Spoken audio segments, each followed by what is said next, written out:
Hello, नमस्ते dear friends. सभी को मेरा आत्मवंदन। तो फ्रेंड्स, चलते हैं हम अपने इस जर्नी में। Power of subconscious mind, brain कैसे वर्क करता है, चैप्टर नंबर 2 के और कुछ टॉपिक्स जो बहुत ही इम्पोर्टेंट और बहुत ही सुंदर हैं। तो चलिए हम स्टार्ट करेंगे इनके टॉपिक्स के एग्जाम्पल्स। तो इसमें एक एग्जाम्पल है, एक बूढ़ी लेडी का जो 75 ईयर्स की थी, उनकी याददाश्त कैसे लौट करके आई। एक 75 साल की महिला को हमेशा से अपनी याददाश्त पर गर्व था। हालांकि बाकी सबकी तरह वह भी कभी कभार चीजें भूल जाती थी, लेकिन वह इस तरफ ध्यान नहीं देती थी। बहरहाल, जब उसकी उम्र बढ़ी तो वह भूलने के मौकों पर ध्यान देने लगी और उनके बारे में चिंता करने लगी। जब भी वह कोई चीज भूल जाती थी तो वह हर बार खुद से कहती थी, बुढ़ापे के कारण मेरी याददाश्त कमजोर होती जा रही है। इस नकारात्मक सेल्फ सजेशन के कारण वह और ज्यादा नाम तथा घटनाएं भूलने लगी। वह हताश हो गई। सौभाग्य से उसे यह एहसास हो गया कि वह खुद को किस तरह से नुकसान पहुंचा रही है। उसने इस प्रोसेस को उल्टा करने की कोशिश का संकल्प किया। जब भी वह सोचने लगती थी कि मेरी याददाश्त कमजोर होती जा रही है, तो वह रुक जाती थी। यही नहीं, वह जानबूझकर इस प्रक्रिया को उलट देती थी। तो वो जैसे ही उलटती थी, उसमें उसने कुछ अफर्मेशंस बोलना शुरू कर दिया था इसके अंदर। तो वो क्या कहती थी, बार बार रुक जाती और खुद को पॉजिटिव सेल्फ सजेशन देती। कहती कि आज से मेरी याददाश्त हर तरह से सुधर रही है। मुझे जो भी याद रखना चाहिए वह मुझे हर पर हर जगह हमेशा याद रहेगा। मुझे घटनाएं स्पष्टता से याद रहेंगी। मैं जो भी याद करना चाहूंगी वह मुझे तत्काल याद आ जाएगा। मुझ में हर दिन तेजी से सुधार हो रहा है। बहुत जल्दी मेरी याददाश्त पहले से बहुत अच्छी हो जाएगी। और 3 हफ्ते बाद उसकी याददाश्त सामान्य हो गई। जो लोग इस अफर्मेशन को या इस चीज को इंग्लिश में करना चाहते हैं, वो इस तरह से भी कर सकते हैं। जिनकी याददाश्त कमजोर हो रही है, उनके लिए my memory is improving in every way. I will always remember whatever I need to know at every moment of time and point of space. The impressions I receive will be clear and definite. I will retain them automatically and easily. Whatever I want to recall will immediately present itself in the correct form in my mind. I am improving rapidly every day. Very soon, my memory will be better than it has ever been before. Right? Next जो example है, उसमें heading है हमारे पास में, उसने किस तरह बुरे स्वभाव पर काबू पाया। बहुत ही इरिटेटिंग कोई पर्सनैलिटी है, उनको बहुत शॉर्ट टेम्पर्ड है वो। तो उनका एग्जाम्पल है कि एक व्यक्ति मेरे पास परामर्श लेने आया। उसका वैवाहिक जीवन और करियर दोनों ही गंभीर संकट में थे। यूडी की समस्या यह थी कि वह बहुत चिड़चिड़ा और गुस्सैल था। वह इसके बारे में खुद चिंतित था, लेकिन अगर कोई दूसरा इस बारे में उससे बात करने की कोशिश करता था तो वह आग बबूला हो उठता था। वह खुद से बार बार कहता था कि सब लोग उसे सता रहे थे और उसे उनसे अपनी रक्षा करनी थी। इस नेगेटिव सेल्फ सजेशन को दूर करने के लिए मैंने उसे सकारात्मक आत्म सुझाव का प्रयोग करने की सलाह दी। दिन में कई बार, सुबह, दोपहर और रात को सोने से पहले उसे खुद से बार बार ये कहना था, आगे से मैं ज्यादा अच्छे स्वभाव का बनूंगा। अब मेरी सामान्य मनोदशा खुशी, सुख और खुश मिजाजी की हो रही है। हर दिन मैं अधिक प्रेम करने के काबिल और समझदार बन रहा हूँ। मैं अपने आसपास के सभी लोगों के लिए आनंद और सद्भावना का केंद्र रहूंगा तथा अपने अच्छे व्यवहार से उन्हें खुश कर दूंगा। यह सुखद खुशनुमा स्वभाव अब मेरी सामान्य सहज मानसिक स्थिति बन रही है। मैं एहसानमंद हूँ।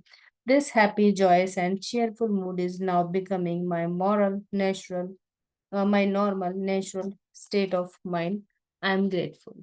1 महीने बाद पत्नी और सहकर्मी कहने लगे कि उसके साथ रहना बहुत अच्छा हो गया है। बाहरी सुझाव पर कुछ टिप्पणियां। बाहरी सुझाव मीन्स जो हमको बाहर से लोग बाग सजेशंस दे देते हैं, उस पर ही कुछ टिप्पणियां हैं। राइट? कुछ कमेंट्स। बाहरी सुझाव, हेट्रो सजेशंस का मतलब है कि किसी दूसरे व्यक्ति का सुझाव सभी युगों और दुनिया के हर हिस्से में सुझाव की शक्ति ने मानव जाति के जीवन में प्रमुख भूमिका निभाई है। राजनीतिक मान्यताएं, धार्मिक आस्थाएं और सांस्कृतिक परंपराएं बाहरी सुझाव की शक्ति की बदौलत ही फलती फूलती और कायम रहती हैं। इसमें हम एग्जाम्पल ले सकते हैं, जैसे कि पुराने जमाने में अकबर को राय देने वाले कौन थे? बीरबल। राइट। जैसे और भी हमारी पॉलिटिकल पार्टीज होती हैं, तो उनमें सजेशंस देने वाले हमारे जो और लोग होते हैं, और लीडर होते हैं पॉलिटिकल लीडर्स। राइट। ऐसी धार्मिक आस्थाएं, जो स्पिरिचुअल जो लोग होते हैं, या सॉरी रिलीजन वाले जो लोग होते हैं, उनमें भी इस तरह से राय जो लोग देते हैं और मानी जाती है। तो ये ऐसी बहुत सारी हमारी परंपराएं हैं जिनके अंदर सजेशन से एक दूसरे को दिया जाता है, फिर आगे बढ़ा जाता है। तो सुझाव का प्रयोग स्वयं को अनुशासित और नियंत्रित करने के साधन के रूप में किया जा सकता है। इसका प्रयोग दूसरे पर नियंत्रण करने के लिए भी किया जा सकता है। जिन्हें मस्तिष्क के नियमों की समझ नहीं है, सृजनात्मक रूप में यह अद्भुत और बेहतरीन है। नकारात्मक रूप में यह मस्तिष्क की प्रक्रिया के सभी पैटर्न्स में सबसे विध्वंसक है। इसके परिणाम दुख, असफलता, कष्ट, बीमारी और तबाही हो सकते हैं। अगर आपको सजेशन गलत मिल जाता है, तो फिर तो क्या होगा? नुकसान ही नुकसान है। और यदि आपको राय देने वाला, सजेशन देने वाला अच्छा है, तो फिर क्या होगा? इससे अच्छी कोई बात नहीं है। क्या आपने इनमें से किसी को भी स्वीकार किया है? पैदा होने के बाद से हम पर नकारात्मक सुझावों की बमबारी होने लगती है, क्योंकि हम ये नहीं जानते कि उनका विरोध कैसे किया जाए। इसलिए सबकॉन्शियस माइंड, अब अचेतन रूप से हम उन्हें स्वीकार कर लेते हैं और अपने अनुभव में बदल लेते हैं। नकारात्मक सुझावों के कुछ एग्जाम्पल्स किस तरह से हैं कि तुम कुछ नहीं कर सकते, तुम कभी कुछ नहीं बन पाओगे, तुम्हें ऐसा नहीं करना चाहिए था, तुम असफल हो जाओगे, तुम्हारी सफलता की बिल्कुल संभावना नहीं है, तुम बिल्कुल गलत हो। राइट। बहुत सारे लोग इस तरह की बातें बोलते हैं ना, तो हम सुनते रहते हैं उनको। इससे कोई फायदा नहीं होगा। महत्वपूर्ण है यह नहीं है कि तुम क्या जानते हो, महत्वपूर्ण तो यह है कि तुम किसे जानते हो। दुनिया रसातल को जा रही है, क्या फायदा? किसी को कोई फर्क नहीं पड़ता है। इतनी ज्यादा कोशिश करने से कोई फायदा नहीं है। तुम्हारी उम्र अब ज्यादा हो चुकी है। राइट। ऐसे ऐसे सजेशंस लोग बाग देते रहते हैं, और हम उन्हें सुन करके उनके ऊपर अमल करना, या हमारे दिमाग में बैठ जाते हैं वो। स्थितियां बिगड़ती जा रही हैं। जिंदगी मशीनी चक्की बनकर रह गई है। प्रेम सिर्फ पक्षियों के लिए ही है।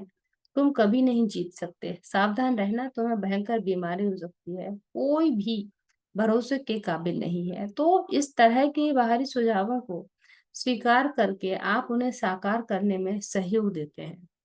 हम उन्हें सुनते हैं और हम उन्हें क्या करते हैं? अपने बिलीफ सिस्टम में बिठा लेते हैं। तो हम क्या कर रहे हैं? सपोर्ट कर रहे हैं इस तरह की नेगेटिविटी को और ज्यादा पनपने के लिए। बचपन में आप दूसरों के सजेशंस का विरोध नहीं कर सकते थे। आपको इस बारे में ज्यादा पता नहीं था। आपके लिए आपका मस्तिष्क और इसके चेतन तथा अचेतन हिस्से ऐसे रहस्य थे जिनके बारे में आप सोच भी नहीं सकते थे। बहरहाल, एडल्ट होने के बाद आप चयन कर सकते हैं। आपकी चॉइस है इस टाइम पर। आप पॉजिटिव सेल्फ सजेशंस का प्रयोग करके अपनी कंडीशनिंग दोबारा कर सकते हैं और अतीत के छापों को बदल सकते हैं। इसका पहला कदम उन बाहरी सुझावों के प्रति जागरूक बनना है जो आप पर काम कर रहे हैं। अगर जांच न की जाए तो वे व्यवहार के ऐसे संस्कार डाल सकते हैं जो आपको व्यक्तिगत और सामाजिक जीवन में असफल बना देंगे।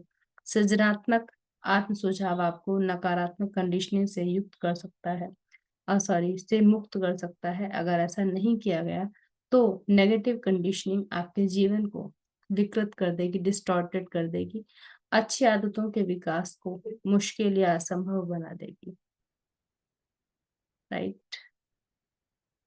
नेक्स्ट है हमारा, आप नकारात्मक सुझावों का विरोध कर सकते हैं। ये हम पढ़ेंगे नेक्स्ट डे। आज के लिए इतना ही। धन्यवाद। Thank you so much.